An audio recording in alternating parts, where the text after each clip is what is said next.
Join us now here for a one-on-one conversation with some of the historical significance and points of interest for some of the week's top stories is once again, Rich Rubino. Rich, I appreciate your perspective.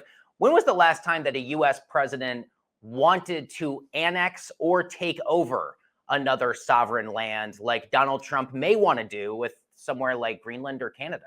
Well, there have been a bunch of times in history, and I think that probably Theodore Roosevelt wanting to essentially effectuate a coup to make Panama into a country, which eventually had the canal. But it was originally, I believe, part of Colombia.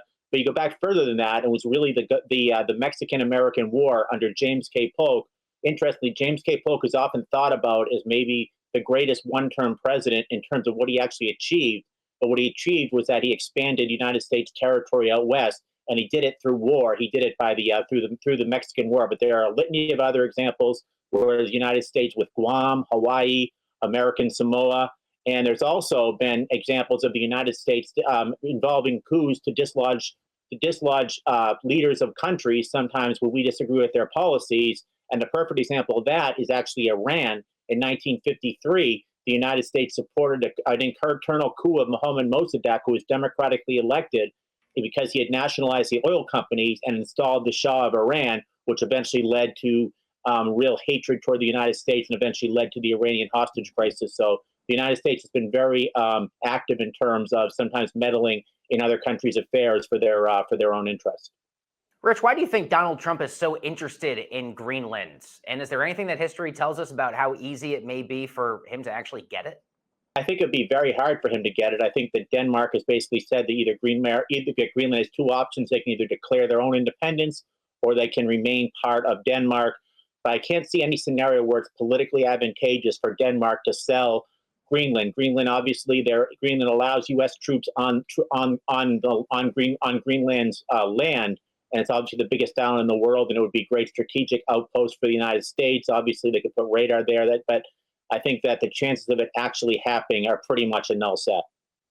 Of course, we had the funeral services this week for former President Jimmy Carter. What do you think is the biggest lesson from his presidency or his time after the presidency that's most important for people today to remember? What's most important is that people remember things differently.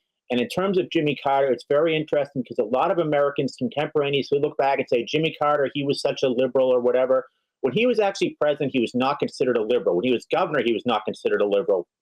When he ran for governor in 1970, he called his opponent, who was a liberal, former Governor Carl Sanders, a Hubert Humphrey type liberal, and said he was going to be captive of the left wing of the Democratic Party.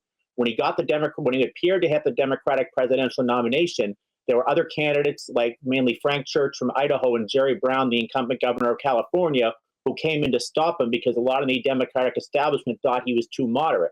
When he actually became president, the Democratic Congress, led by Tip O'Neill and Jim Wright, gave him legislation for water projects, appropriations projects they've been waiting to pass since Lyndon Johnson's Great Society, and Carter vetoed them and used Republicans to sustain the veto. He also supported deregulation, an increase in the military budget. Consequently, in 1979, both Jerry Brown again and Ted Kennedy, the senator from Massachusetts, challenged him from the left, saying that he was the most conservative Democratic president since Grover Cleveland egressed the office in 1897. So he was not looked upon as a liberal by any stretch of the imagination. But today, some liberals view Jimmy Carter as kind of simpatico with them.